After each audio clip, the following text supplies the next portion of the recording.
Imagine a Minecraft world where the only way to progress is by making real human advancements. A world where there's no speedrunning, no 2-week phase, and no dirt huts. This is Minecraft, the rise of civilization. That's right, I'm rebuilding humanity in Minecraft. And in today's episode, we're working on the farming age. This era will be highlighted by a large settlement, a ton of farmland, raising some livestock, and adding some more new unlocks to help us along the way. But, as always, we have to establish our goals. For this era, I want to clear out the land by our lake, establish a shoreside settlement, make some land for farming and livestock, and finally, I want to create some more fences to outline the area. Also, I haven't made enough of a point of this, but I can finally use beds, which, after 12 hours played, is pretty nice. So, that's what I got done first. Next up, it was time for the inevitable, clearing out all of these trees. The reason I have to do this is because I want to keep it as realistic as possible, and what I mean by that is I have to plant all my crops around the water since I can't use buckets quite yet.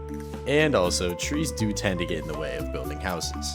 While I was doing this, I also wanted to begin finding inspiration for the houses that I wanted in this settlement. In addition to that, I wanted to kind of figure out the settlement's theme, or what it bases around. So, with some quick research,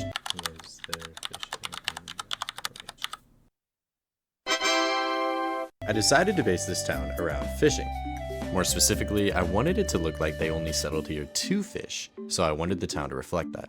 But now, with all the clearing done, it's time to terraform, which also unfortunately means we have to get rid of this super awesome secret tunnel that I have and make some room for houses.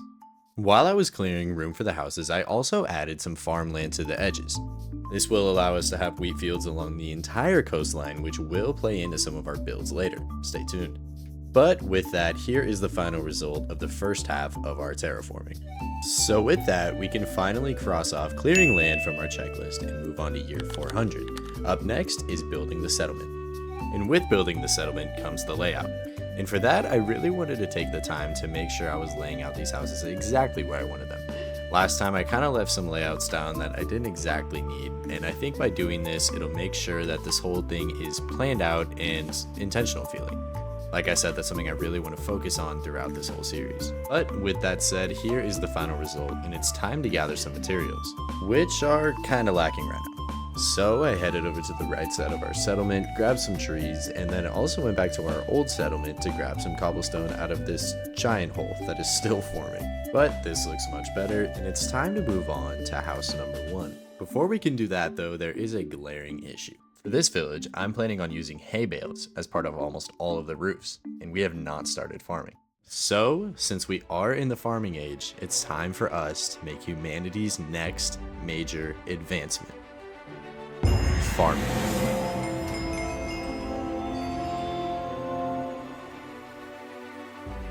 Anyways, now that that's done, we can officially work on house number 1.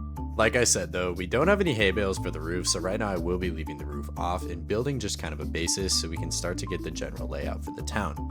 Either way, for this house, I wanted it to be a nice big house on this kind of corner lot on the water. For the windows, I was really trying to incorporate some unique shapes by leaving holes and then adding slabs or stairs wherever it could fill in.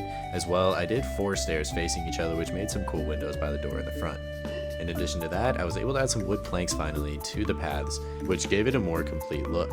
Lastly, I added some trapdoors to the logs in the front to give it a bit more depth and texture. But overall, here's the final result, which I'm pretty happy with.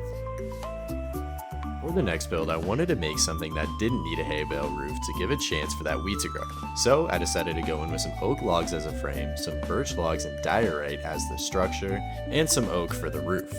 As well, the texture of that roof, I added some stripped oak logs, some upside down stairs and slabs to give it more of a rugged farming age look.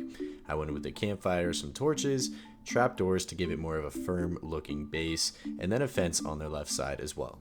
Lastly, I had to go in with some details, so I added a path to the front as well as some bone meal on the left and right side, giving it a kind of rugged, more natural look.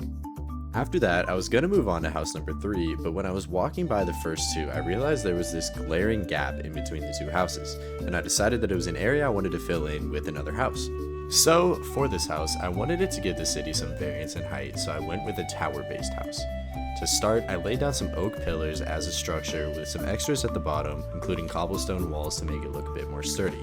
After that, I went with cobblestone walls, doors on the inside to give it a bit more depth, and then I added an entrance using some oak slabs and cobblestone stairs, with a bit of fences and torches to continue adding to that depth. After that, I added some fences to those cobblestone walls from earlier to provide a support for the roof I wanted to add. For this, I wanted there to be a little depth on the roof as well, so I wanted to do one layer on the bottom and then another roof structure over that on top. So to try and make the bottom look a bit more interesting, I alternated up and down facing stairs to give it kind of a rugged, more thrown together look like the farming age would have. After that, I added some detail to the side with a few planter boxes. Since we are in the farming era, I kind of want to embrace that for this build. Afterwards though, I extended the support beams and added the roof over the top. Overall, I am super happy with how this build turned out, and I think it's going to add a lot to this town. Here's what it looks like now in between those two houses, and also with this house here on the left. As soon as the roof is done, I feel like it's going to feel a lot more full. It is now time to work on house number 4. The only issue though is that I am so tired of not using hay bale roofs, and I'm also especially tired of building houses and leaving it looking like this. So I think the plan is just to harvest up some wheat and get enough to build roofs for this house and the one I want to build next. So I got to work breaking and replanting, which is going to be my reality for a long time. We are finally back, and I managed to get us 93 hay bales, which should be just enough to complete the roof of that first house. First things first on this house, I extended the frame up by 1 block and then did some horizontal logs to support the roof.